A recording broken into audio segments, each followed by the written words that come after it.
சரவணன் ஆபீஸில் வேலைகள் செய்ய லேப்டாப்பை திறந்தான். ஆனால் அவனால் வேலை செய்ய முடியவில்லை.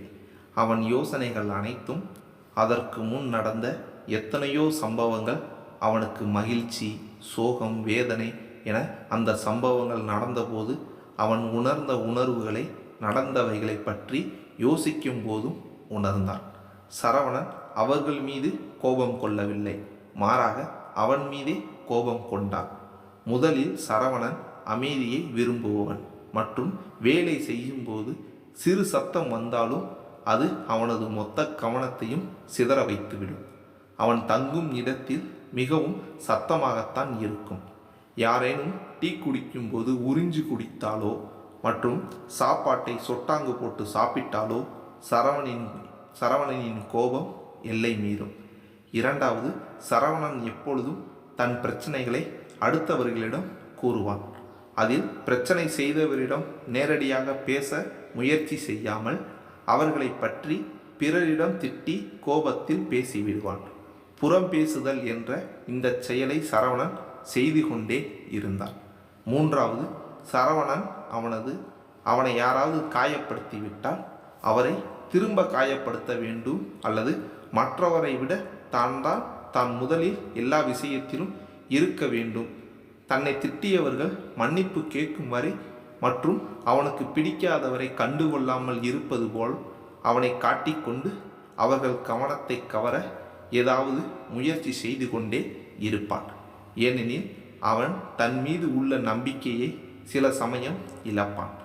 எப்பொழுது என்றால், வேறு ஒருவர் அவனை விட நன்றாக அல்லது சீக்கிரம் ஒரு செயலை செய்தால் சரவணன் பாராட்டுவான், பொறாமை கொள்ள மாட்டான்.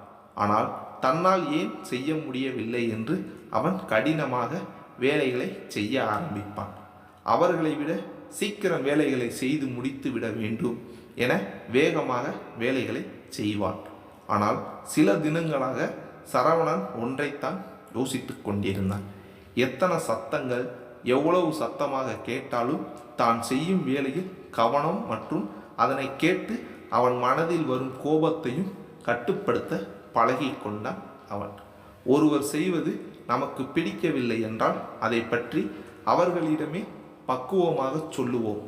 ஒருவரை பற்றி இன்னொருவரிடம் புறம் பேசுதல் தவறு என நினைத்தார்.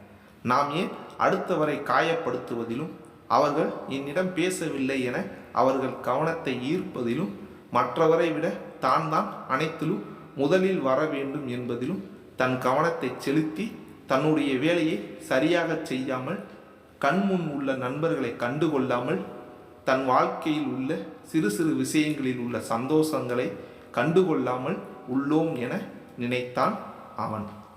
நம்முடன் பேசுபவருடன் பேசுவோம், நம்முடன் பேச விருப்பம் இல்லாதவரிடம் என்ன காரணம் என கேட்போம்.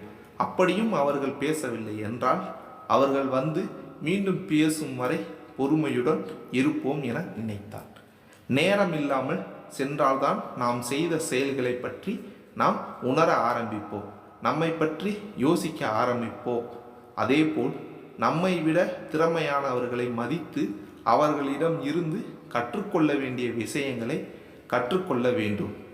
நம்முடைய பலவீனத்தை நாம் தெரிந்து வைத்திருந்தால் நம்மை மேம்படுத்தி கொண்டு நம்முடைய திறமைகள் மற்றும் அறிவை கற்று வளர்த்து நாம் நம்முடைய வாழ்க்கையில் ஒரு இலக்கை அமைத்து கொண்டு அதை நன்றாக செய்து முடிக்க முடியும். சரவணன் தான் யோசித்த யோசனைகள் படி தன் வாழ்க்கையை வாழ அந்த நொடியில் இருந்து அவன் மனதில் உறுதி எடுத்து கொண்டான்.